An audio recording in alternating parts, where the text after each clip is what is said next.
Let everybody in. And welcome. Welcome to our Lunch and Learn today. Today is hosted by ER Strategies, one of our gold platinum partners, which is excellent. So in the room today, I have myself, Helen Alpha, I've got Baxter and Georgia, and we have Tim from the Franchise Expo. And we also have Damien Gooden, who is the CEO of ER Strategies. And today he is going to talk about HR and IR, the things you wish you actioned earlier. And I know quite a few of you have jumped on because Damo's here today. So not declined, thank you very much. But if you've got questions, anytime. Jump in. I thought he'd say that. Jump in anytime for questions or type them in the chat and we'll get to them straight away. Without further ado, let's HRIR. Thank you, Helen. Good afternoon, everyone. I hope you have something delicious in front of you to eat because this topic is always very exciting. I hope you get your excitement from your food rather than this. This topic, things you wish you actioned earlier, is based on the fact that a lot of the franchise groups that I've been talking to haven't done some of these things or haven't done them well or don't know if they're being done. So what I would like to suggest that you all take away from today is you don't have to call us to help you do this, but you can if you're a member. It's part of your package that you can access us without any additional cost as a membership benefit.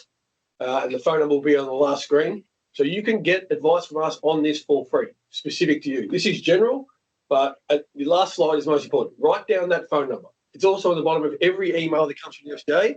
So if you don't have it, write it down. If you don't want to get the information from us, that's fine too. Just get it from somewhere because not doing this stuff is no longer acceptable and it's not going to be good if you are found to be not doing it. That's about as negative as I'll get. So let's get into the positives. So first of all, the agenda. Just talking about 2026 and a bit of a compliance reset across the board. I'm going to go back to the Vulnerable Workers Act, which hopefully you're all acutely aware of, but it was 2019 that act was introduced. And I still see businesses and franchise groups that are unaware or B, inactive in taking what we believe to be reasonable steps. 3, Payday Super, which is ahead of us, and hopefully you're all already geared up for that, but if you're not, I just want to talk to you a little bit about how you can help your franchisees best survive that. Salaried employees and offsetting of wages. There's been some big cases. I'm sure you all follow the industrial relations news just as keenly as I do. But in case you don't, I'll put some information out about some of that. The rates, some junior rates that are changing in the future. A little bit about the respect at work. It's been a bit of a buzzword that's been bandied around a little bit, but not much has happened. I've got a case to share with you on that. Psychosocial hazards. There's now legislation across Australia to make sure that our employees and team members are psychologically safe as they are physically safe. So we'll touch on that as well. Talk about the Casual Employment Information Statement, which I think is still probably not as widely distributed as it should be. And then I'll finish off with the fact that wage compliance is your number one risk, in case you didn't know, and that record keeping is the key to making sure that's not the case. And then the last one is free support. And what I started with, I'm going to end with. Free support. You can call us to get specific stuff for you.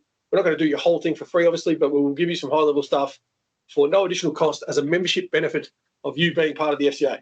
So well done to you for doing that, and long may it continue. Okay, let's roll in. A compliance reset. So proactive compliance. What we're seeing is, unfortunately, things go wrong, and that's life.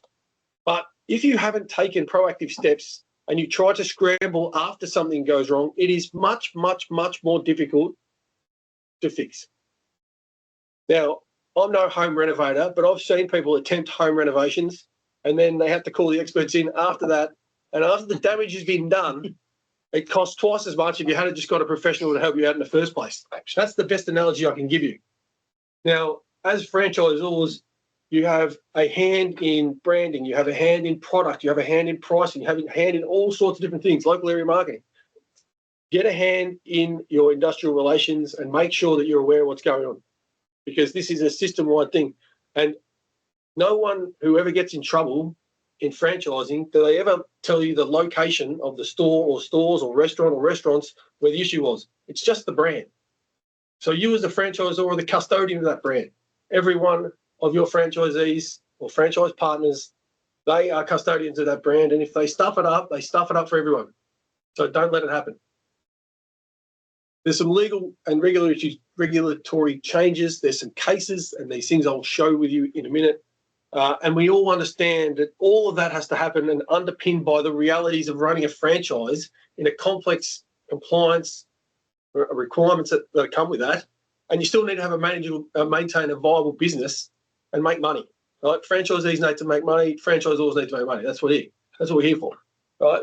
So we're not trying to say you need to spend a fortune. You just need to take action.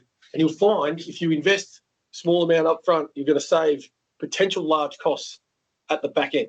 So let's get into it. The Vulnerable Workers Act. That is not the legislation, just to be clear.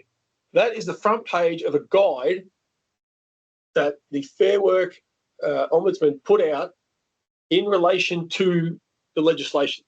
Can I get a show of hands somehow? We can't see everyone, can we? Can anyone write in the chat if you've read that document, please? Just quickly. Just a yes or a no. Yep. Or put your hand up. Or something. As in your virtual hand. We're not going to audit this. We're not going to this is not going to be used against you. The point is, I don't reckon many of you have read it. Wow. Right? I'm going out on a limb. I can't see any hands. And this guide basically takes you through what you're best placed to do as a franchisor to make sure that you are taking what is quoted in the legislation as reasonable steps. And it gives case studies about different size franchisors, talks in detail about what level of capability and resource that different franchisors have. If you've got 4 people sitting in head office running on the smell of an oily rag, as opposed to someone who's got 500 people and a IR department at head office, the requirements are different. This document is free. You can Google it. You can email me. I'll send it to you, whatever. If you haven't read it, read it. Because Charlie is the only person being honest. Thanks, Charlie. I'll catch up with you after. No, just kidding. Just read it. But here's the summary, right? This is a 20 odd page document, but this is the summary. First of all, set expectations. You as a franchisor need to set the expectations within your franchise that compliance and making sure people get paid correctly in particular is really bloody important. Not only is it a legal requirement, but it's really bloody important to your franchise, to your brand. And you need to prove that you can do this. How can you do this? Well, you can have, when you have your state meetings or when you have your national meetings, talk about it. Right? Put it on the agenda. Highlight people that do really good things. Make an example, make a positive example when people do the right thing. But you've got to underpin your organisation and say, we have standards in this area and we do not let them drop. We expect you to meet your legal requirements at least. Second is educate and train. A lot of franchisees come to Australia from overseas, having done business in a totally different environment for industrial relations, amongst other things.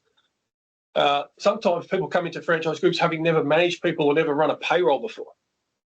So the onus now is on you due to this legislation, which, as I said, has been around since 2019.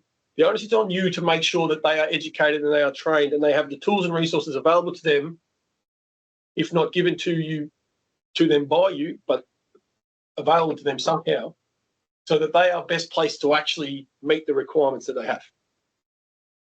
That's on you. Then you've got to monitor compliance. And this is an ongoing cycle, right? You need to continue to set expectations. You need to continue to educate and train. And when things change, you need to educate about the changes and train about changes to process and those sorts of things. And then as you're monitoring compliance, how do you know what's going on? It used to be in the old days, the lawyers would say, don't find out, this is not your business, don't worry, don't get involved. They won't say that now because you can't just put your head in the sand. Not knowing is definitely not okay. So how do you monitor compliance? Well, there's 2 ways. 1, you go and find out, and 2, you make channels available so people can let you know. 2 easy ways you can do that. 1, set up a phone line that every franchisee has to stick up in their tea room where any franchisee's employee can call you and make a complaint. So if they think they've been underpaid and they talk to their franchisee and the franchisee says, get stuffed, they can ring you and you can help resolve the issue with the franchisee. That's one way. The second way is auditing. You've got people going into store, making sure the branding's correct, making sure the store's clean, all those sorts of things. How are you checking to make sure that they're paying people correctly? Now, you can do as small as getting the franchisee to write a letter that says, yes, I'm compliant. Right? That's something, but it's possibly not enough, right?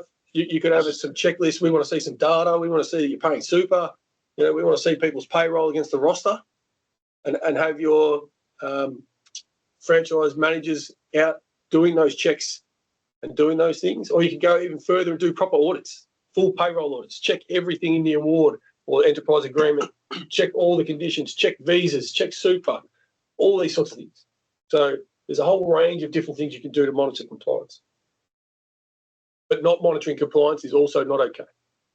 And then the last piece, which is super pertinent, if you do find something or you are alerted to something, you must act. You must act. Now, most of you in your franchise agreements will have something, a broad brush statement along the lines of, you franchisee must follow the law. So if you find out that they haven't followed the law, there'll be some sort of ramifications to them as outlined in your agreement, potentially breaches or potentially in extreme cases, exiting them from the network. So this is reasonable steps at a very high level. Now, I haven't got enough time to go into it. I could do a whole presentation just on this, but you'd all be bored. But go and read the document and make sure you know where your franchise fits, and then overlay that with what you're doing at the moment. Because there's a lot of low-hanging fruit, small things you can do to make big impacts. And if something does go wrong and you get pressed on what have you actually done, this legislation is not new, what have you been doing? How can you show you've been setting expectations? How can you show where you've educated and trained? How can you show where you've been doing audits? How can you show that you have channels back to you to solve issues? And if, worst case scenario, something has happened, how can you prove that you took action? So this is by far the number one piece that I see across franchise groups, big and small, who are not doing this in a detailed enough way to protect themselves should something go amiss. So get into it. If you want that document, have we got the list of people who on this? Yep. I'll email it to everyone. If you've already got it, I apologise. But I'll email it after this to everybody. It's beautiful reading. It's industrial relations. It's great. Just before bedtime. No, it's very important. Okay, next one, payday super. Okay, so super, a lot of you would be employers, and this, I'm not telling you how to suck eggs, but or your employees. Super can be paid as late as quarterly. So I can earn $1 at the start of January, and I don't have to have the super paid until the end of March. So effectively, the company holds on to money that is mine until that time. So now, as of July, it's going to be part of payroll. You're going to get that money when you work. What a great idea. Now, obviously, this is a hangover from the original superannuation coming in, but it's changing. Now, the biggest issue here is not the fact that it's changing. It's probably a good thing. It makes a lot of sense for people to get their money when they should. You couldn't give someone their wages 3 months late, for example. But there is a huge potential for cash flow issues. So think about a business owner who generally doesn't pay the superannuation on that January wages until March. And then from April, they'll pay that in June. But then they're going to get to July and they're going to have to pay 12.5% more from the first pay period, which is the super component. So if they don't have the cash, they're going to be in a pickle. So making sure that your franchisees are very well aware of this change, and most of you wouldn't have a systemised payroll group, but for those of you who do, I'm sure you've got it covered, but where you've got franchisees that are using their own bookkeepers or their own payroll people, that they are aware, so that the technology and the systems that pay this are up and ready, and also that there's cash to pay. Because I've seen a proliferation of small business lending ads who are targeting small business owners for short-term loans at very high rates to cover this shortfall, which is going to affect some of the 900 odd thousand small businesses that employ people in Australia. So if you haven't put a missive out to your franchisees about this yet, find out and get people to be honest, because if you can help them get through, it's going to be a big issue. I am hopeful, all of that said, that the tax office might not be ready to actually stitch it all together, and you might get a little bit of a lenient period, but the tax office also needs to collect a lot of money. So I'm pretty sure they're going to be trying to be ready. So best make sure you get that information out to your franchisees as soon as possible. Okay, next. Salaried employees and offsetting. So big case last year, at the end of last year, which basically says that salaries as they have been in Australia forever may not be legal anymore in some cases. That sounds pretty dramatic, but it's actually pretty dramatic. The idea that people can be given a salary and an equal amount per fortnight or month to offset the ups and downs of working life may not be legal, depending on what award you're employed under. Basically, that first line there, each pay period stands alone. So people need to be paid for the work they do in that pay period. So if Tim works for 1 week, and in that week he works 30 hours of overtime, and he works 38 hours of ordinary hours, you can calculate what that would be worth if he was paid wages against the award. He would have a level, and would be able to get a dollar figure for the overtime hours and a dollar figure for the ordinary hours. If Tim's salary for that same week, assuming he's paid weekly, was not sufficient to cover that, he needs to be topped up that week. Okay. Now, this is not all awards, just to make it even trickier, Tim. It's not all awards. Some awards, there's 12 of them, have a specific annualised wages clause. So they say, no, it's okay to do this offsetting, but you must do a 12-monthly review of what was worked against what was paid. And when I say what was worked based on what the award rates would deem was the minimum pay. And if there's a shortfall after that 12 months, that must be made up.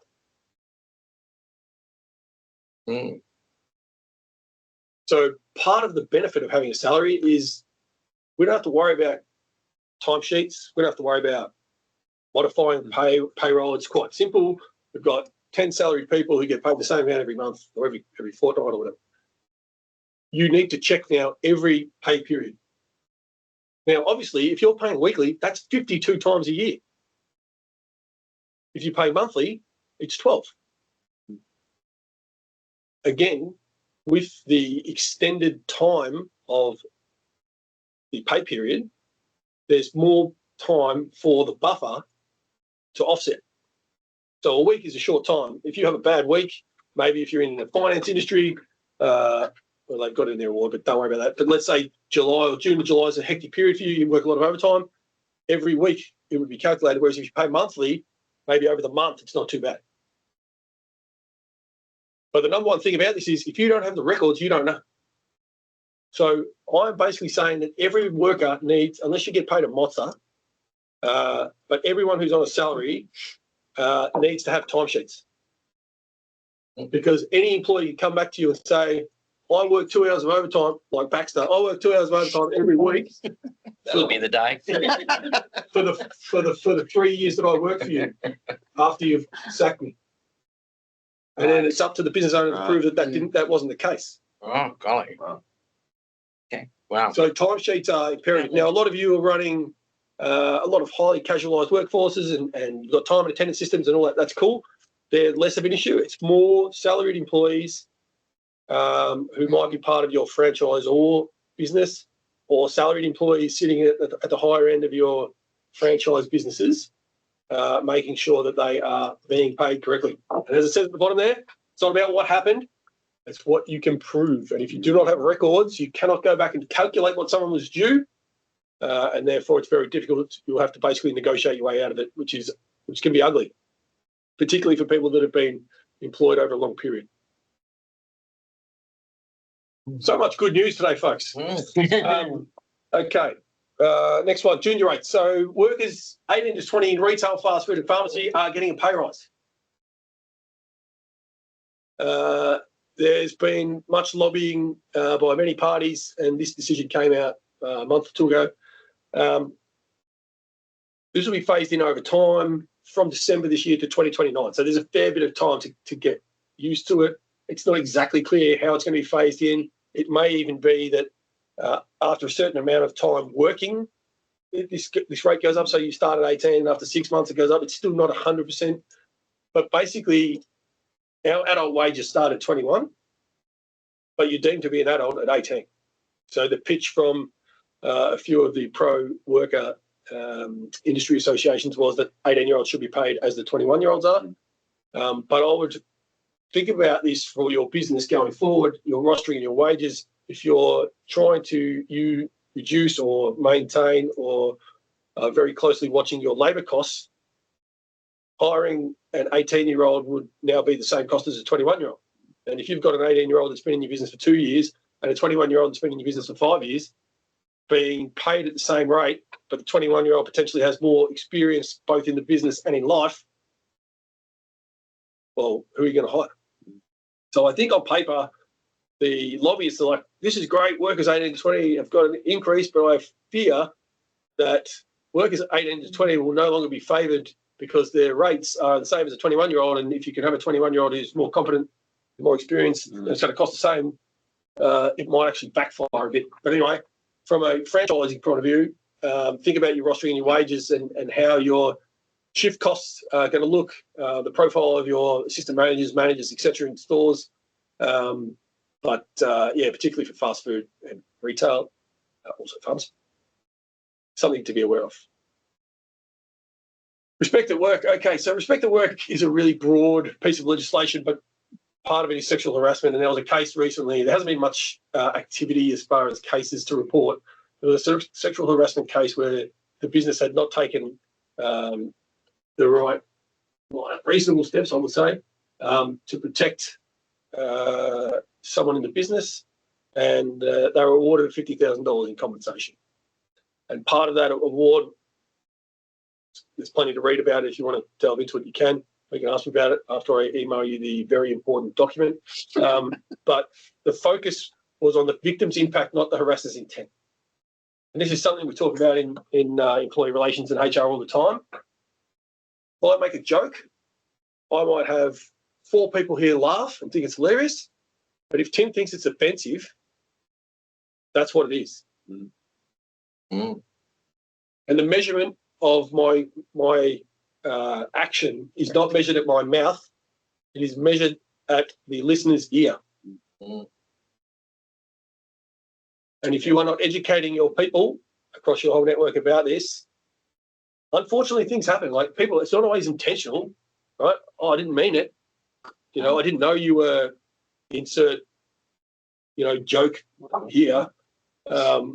It just happens. So you've got to have things in place to reduce it, make people aware of it. That's a proactive thing. And then you've got to have what steps are you taking if that happens, and what are your processes to manage it? This is a real live issue I've come across, not in our business, but another business I know, where someone said they felt sexually harassed and the other party said they were joking. The other party were sacked on the day, and yet the business involved was still liable for the sexual harassment, which I found amazing that there was a response and the offending party was let go, but the other party still got damages. Yeah, it's you are vicariously liable for what your employees do to each other, which is a great big field, isn't it? Well, part of what they would have had to prove is what have they done to educate their people about how to behave. And if they've done nothing, then something may be due. Now, if they're doing weekly team catch-ups and they're raising things like this and other behavioural things and safety, maybe physical safety, psychosocial safety, if you're doing that and you can prove, well, we tried, like, we did this, we did this, we did this. It's very much the same as the physical safety stuff. WorkSafe comes in. If someone cuts themselves on a saw, if you've done nothing to prepare and you're not doing toolbox meetings and you're not really educating everyone with how important that safety is, you're stuffed. But if you can show you're having toolbox meetings and someone just did something really dumb, you won't get that same penalty. Yeah. But the key there, the focus is on the victim's impact. What do they feel, and how does it impact them? Not what the intent was or where they thought they were coming from. Psychosocial hazards. It's not a bad psychosocial hazards. There's 14 of them, and they're legislated across Australia now. So every state has some sort of psychosocial hazard legislation. And like I just said, the systems and processes that need to be in place are just like physical safety. So we talk about tools and systems that are now commonplace. If you go into a warehouse or onto a building site, everyone's going to be wearing high vis or helmets, or if you're in the warehouse, there's tracks on the ground of where the forklift's going to drive. All these things are now second nature. They're just given. If you build a warehouse, you put all those safety elements in because that's the way it is. Now, those things are really easy to determine because you can see them, right? Like a physical injury is very easy to see. You can see a broken arm, well, potentially. The psychosocial hazards are not visible to the eye necessarily. But again, it comes back to what systems and processes are you putting in place and how are you getting ahead of it to minimise your potential exposure. And there's a lot of work to be done. And this talk about things that are far behind where they need to be. This is something where businesses really need to catch up because it's some of the hazards are very subjective. One of them is too much work. Now, I go into a lot of businesses. I don't recall hearing many people go, I haven't got enough work, or I have exactly the right amount of work. Like most people say, I'm busier. Like I've never heard anyone say they get overpaid. But that's subjective. So how do you prepare yourself as a business to make sure that people are aware that this is something that we don't want you to feel? So how do we make sure that we're all clear on what the expectations are? Well, the first way to do that is what's in the contract, what's in your position description, and what are the actual activities and meetings of the business? What are they asking for, and what are they showing? There are many more, and I am certainly not an expert in this, but this area, the number of work cover claims that are in the psychosocial area now as opposed to the physical safety, this is a huge area. Particularly, unfortunately, sometimes people are using this as a mechanism to make claims after a disgruntled employee, for example, after they've been let go. So it's super important for businesses to be prepared and to be able to show we did this, we've got policies around it, we educate, we talk about it, and we make sure that everyone's okay. So again, as I said, with the SOAR issue, if you've got systems and processes in place and you are really genuinely trying to do the right thing and someone still falls foul, you are much less likely to have the big stick come at you as opposed to if you do nothing. The casual employment information statement. So I'm sure all of you know that there's a standard employee information statement. Casuals have their own one, which needs to be issued when they're hired.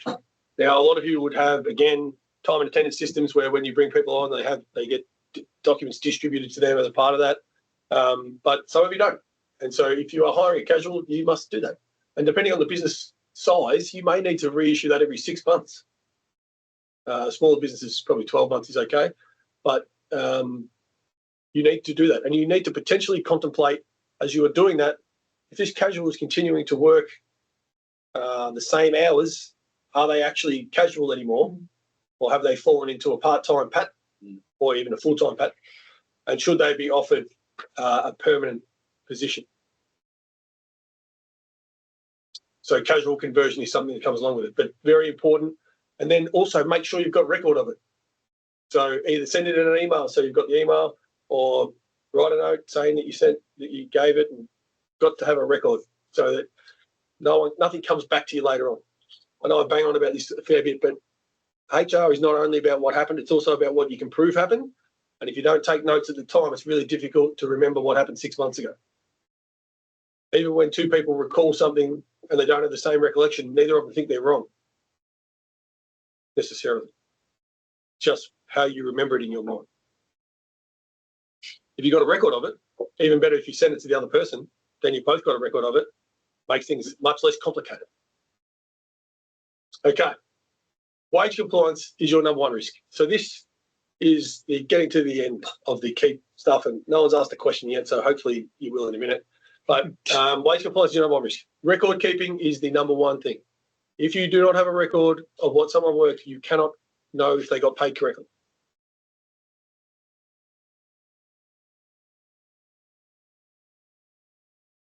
We're not frozen. I just want that to sink in. If you do not have a record, you cannot know if someone got paid correctly. So make sure you have record keeping. Time and attendance systems are great. Time sheeting systems are great. Excel is not great, but it will work. A piece of paper is awful, but it will work. What you don't want to do is go through a pile of pieces of paper at the end when you've got to go and find something. So I don't recommend a piece of paper, but have some record. It is a small task that will become very normal even for businesses who don't necessarily do that. It's a small task that will become normal. It doesn't take that long, but it will save you a lot in the long run. I have worked with businesses that have no records, and it puts them in a terrible position. They come to us with a wages claim, and we try to navigate it with them, and we say, well, where's your time and attendance record? We don't have any. That's really difficult for us to know what they should have been paid. Okay?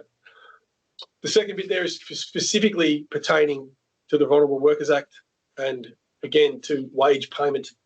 Set the expectations in your network. Don't accept mediocrity. Don't accept people who won't be transparent.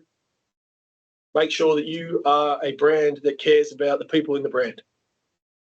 And then train your people, educate them. Make sure they're empowered to do the right thing and they've got a great opportunity to be successful.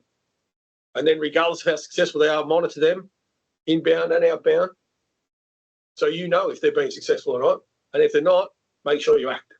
And maybe that's more of the expectations, more of the training, more of the education, more monitoring, or maybe it's breaches and exits, but you've got to take action. And not knowing and or not acting is not okay. So if it comes down to it, you will not be safe unless you do all these things. I can't tell you what level, but yeah, there's low-hanging fruit there for everybody. It's not that hard to do. It's not expensive. It just needs to be done. And last of all, importantly, the FCA Employment Compliance Helpline,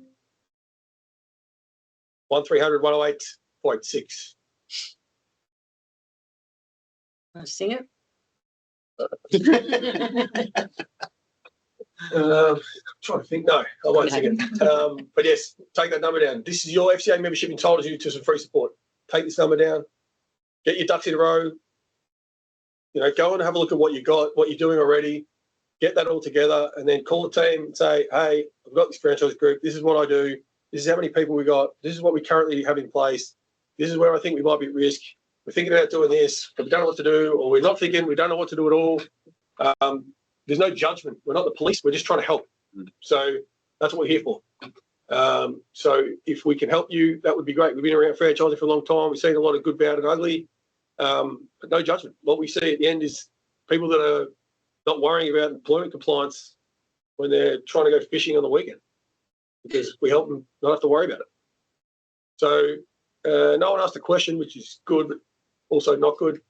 I did talk a lot, so if anyone wants to ask a question, please put your camera on and just go for it. Yep. Or you can do it in the chat. ask away. Oh, here we go. The cost of living expenses, more children paying board or rent so much earlier than years before and less going to uni, majority in employment as soon as legal. I feel like employers have a responsibility to ensure we're training our juniors to be more than worthy of the increased pay rate by the time they are 18. It's a requirement in today's economy. Hopefully, the flip side of the coin, it promotes our 18-year-olds to be more responsible or respectful in their roles with the higher rate. Statement from Lani. Thanks, Lani. Franchisee. Thanks, Lani. Have you got many? If you're available to turn your camera on and have a chat, that'd be great. Yep, she's on. Oh, yeah. Second one. Have you got many juniors in your franchise? Do, but it's really hard. Fernwood's a bit of a pickle. Customer service for Fernwood women is quite a high requirement. So I generally get them in the crèche in the child mining area. Otherwise, I get them if they're willing to take on a business traineeship. I don't pay them the traineeship wages because, again, I think it's just not affordable for a lot of these kids. A lot of kids are out of home by the time they're 16. So even trainee wages are well below the belt. But yeah, I do take juniors on, and I would love to get into a business where I can take more on to help them, you know, especially in the times where we've got self-serve taking over everywhere. I don't know about you guys, but my first job was Kmart. So I think that the requirement is there for us to step up as employers and support them. Entry-level jobs everywhere are definitely under threat from technology. There's no doubt. Maybe I can do another one on that, Helen. I'll do another one of these on entry-level work. Entry-level, yes, definitely.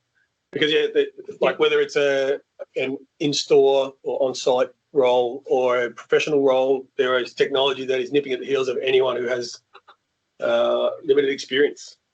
Yeah. Thank you for sharing, Lani. Yeah, thanks, Lani. Anyone else have a question or?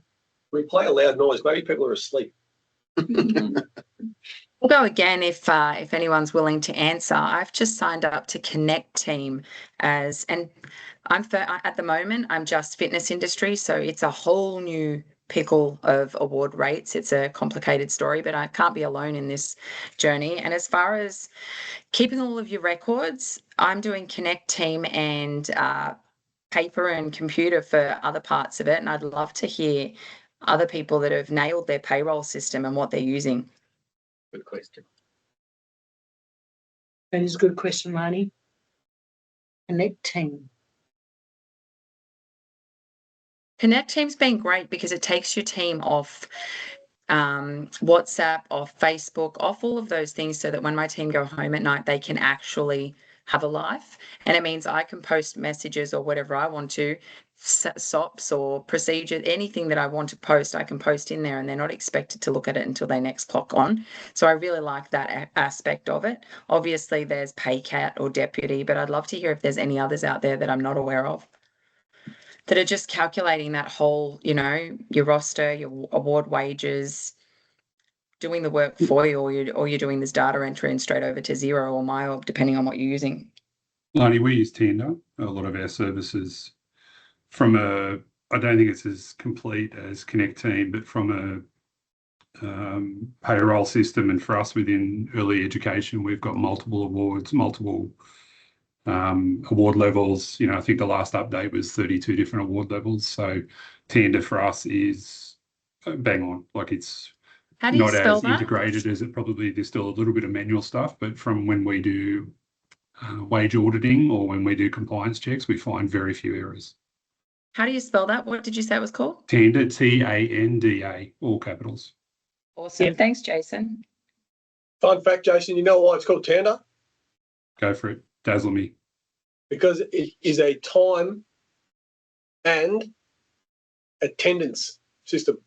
There you go. T record and A. And Tanda are sponsoring the FIA Awards, which you haven't got a ticket for yet.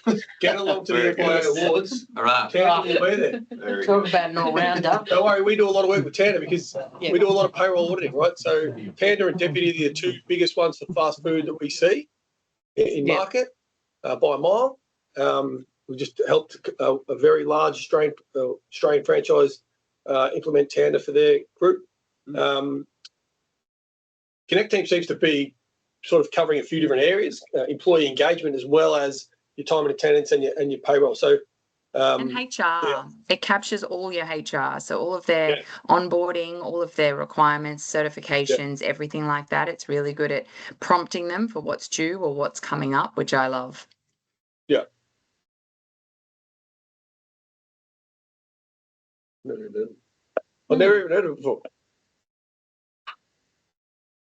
Yeah, interesting. Who do you do your payroll with, Bonnie? I'm with Xero, so I do Connect. Connect Team is where I capture all of my rosters and get all of the information from, and then I just download it and input it myself.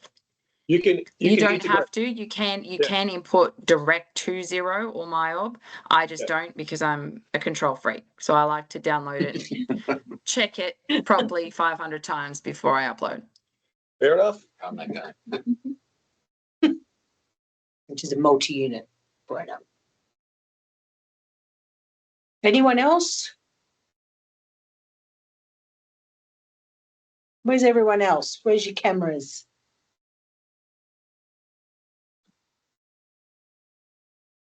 Well, I think we are out of time. Hey, again, Leah, twice in one day. Thank you. Thank you for putting a couple of cameras on. That's good. Yeah. So thank you so much, Damien. Pleasure. That was great. That was sensational. You can definitely not say you don't know now, and it's not okay to say you don't know, especially after what we've just heard. Use this recording, because I'm going to send the recording to all of you, as you know, and pass it on. Because from, well, I wouldn't even have called it top level. I'd call it, getting into the grassroots as well, information and the hotline. I think everyone from your head office support that's on here to your franchisees, or everyone needs to know this. So the least we can do is pass on the messages and let people start actioning all of the important things. So thank you so much for being on today. It was very informative. ER Strategies, have been a partner of ours for a long, long time. Yeah. And so they're here to help. Call even just to say hi to Damo. Yeah. If he answers. Good idea. Yeah. So, yeah, definitely call. And our next Lunch and Learn coming up in 2 weeks is hosted by Geotech. Another one, they're our gold partner. We're looking at insights to impact, data and strategies to assist franchises predict revenue and potential ROI. So that is definitely an important factor as well. So Wednesday, 2nd of May. See you all there. Thank you from all of us. Thank you, everybody. Have a great rest of your day. Well done. Thanks, Damo. Thanks, man. Good to see you. That was really good. That was Thank you. by far the favourite this year. Oh, Oh, No, it really was. I got so much out.